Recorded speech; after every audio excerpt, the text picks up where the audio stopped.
तो यहाँ पे हमें रोम्बस का एरिया दिया गया है 1080 मीटर स्क्वायर और इसके एक डायगोनल की जो लेंथ है वो हमें दी गई है 72 मीटर।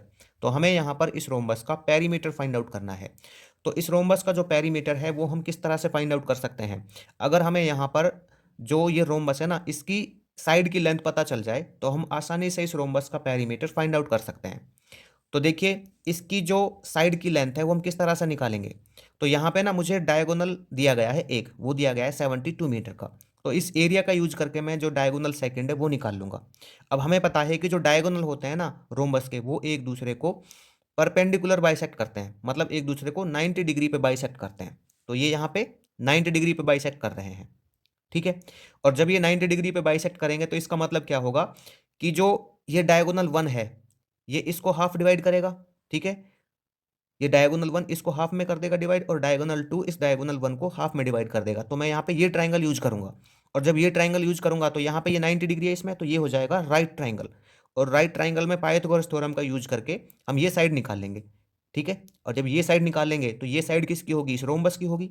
देखो यहाँ पे ये साइड और ये साइड तो किससे आ जाएगा? ये डायगोनल्स का जो हाफ है उससे आ जाएगा, ठीक है।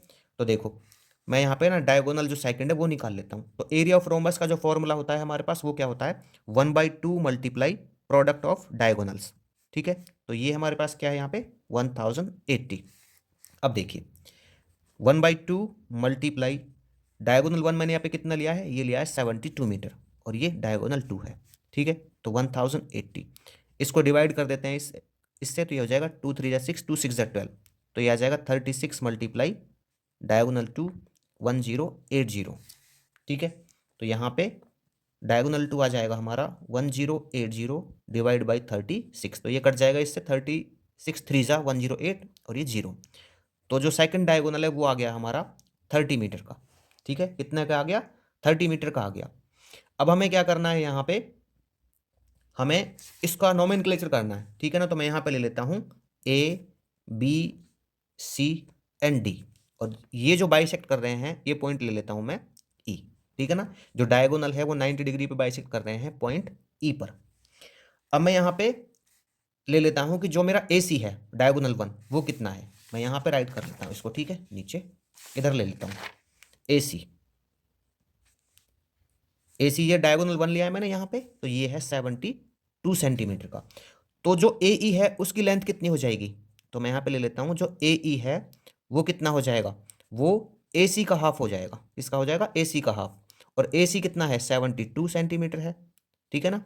मीटर है यहाँ पे, ये क्या है? ये मीटर। तो 72 मीटर डिवाइड बाई 2, तो ये हो जाएगा 36 मीटर, ठीक है। आप कोई सा भी ले सकते हो, या तो इस ट्राइंगल का यूज कर लें या इस ट्राइंगल का यूज कर लें। मैं यहाँ पे इस ट्राइंगल का यूज करूंगा इसलिए मैं ए ई ले रहा हूँ। अब यहाँ पे जो ओ ए है, यहाँ पे देखो ये जो मेरे पास ए ई आया ये कितना आया है? 36 मीटर आया है। अब मैं बात करता हूँ यहाँ पे बी डी की। तो बी डी कितना आया है? बी डी यहाँ पे जो सेकंड डायगोनल है वो है। तो बी डी कितना आया यहाँ पे? ये आया 30 मीटर। कितना आया है? 30 मीटर। अब मैं यहाँ पे इसको ले लेता हूँ, जो डी ई है वो कितना आ जाएगा? तो डी ई जो होगा हाफ होगा किसका? बी डी का, ठीक है। इसका रीजन आपको पता है ना कि जो डायगोनल्स हैं वो एक दूसरे को बाइसेक्ट करते हैं। तो बी डी का हाफ हो जाएगा ये डी ई। बी डी कितना है यहाँ पे? ये है 30। तो 30 मीटर डिवाइड बाई 2, तो ये हो जाएगा 15 मीटर, ठीक है। तो यहाँ पे मैं लिख लूंगा इसको, जो ए ई है वो डी ई, यहाँ पे कहाँ गया? D E. डी ई जो है हमारा वो कितना है? 15 मीटर है। और ए ई कितना है? ये है 36 मीटर, ठीक है। अब यहाँ पे मैं ले लेता हूँ in triangle A D E, ठीक है। In triangle A D E, ये है ना हमारे पास ए डी ई। तो जो ए डी का स्क्वायर है वो इक्वल हो जाएगा किसके? ए ई के स्क्वायर के एंड प्लस में डी ई के स्क्वायर के। ये किससे आएगा? हमारा पाइथागोरस थ्योरम से आएगा। किससे? By Pythagoras theorem. तो ए डी का स्क्वायर, यहाँ पे ए ई की लेंथ कितनी है? तो ए ई है यहाँ पे 36 मीटर। कितना है? 36। तो 36 का स्क्वायर प्लस में डी ई कितना है मेरे पास यहाँ पे? ये है 15 का स्क्वायर। तो A D square it is equal to, अच्छा 36 का जो मेरे पास स्क्वायर है वो कितना आएगा? ये आएगा 1296। और 15 का स्क्वायर कितना आएगा? ये आएगा 225। तो ए डी का जो स्क्वायर है वो कितना आ जाएगा यहाँ पे? जब इन दोनों को मैं ऐड करूंगा तो ये आ जाएगा 1521, ठीक है, कितना आएगा 1521 आएगा।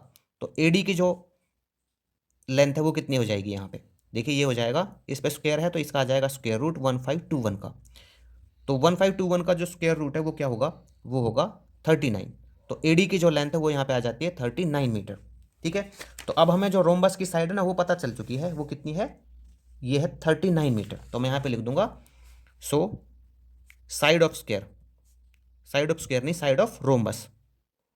ठीक है, स्क्वायर नहीं है, ये रोम्बस है। तो ये है 39 मीटर। अभी हम यहाँ पे राइट कर देंगे then perimeter of square, perimeter of square नहीं रोम्बस, ठीक है, रोम्बस। तो ये आ जाएगा 4 मल्टीप्लाई बाई साइड, तो 4 मल्टीप्लाई 39। यहाँ पे हमने किसका फॉर्मूला यूज किया है, ये किया है हमने उसका स्क्वायर का, क्योंकि जो रोम्बस है ना उसमें भी हर एक साइड की जो लेंथ है वो सेम होती है। तो ये आ जाएगा हमारे पास 4 9 36, 4 3 12 और 3 15, 156 मीटर।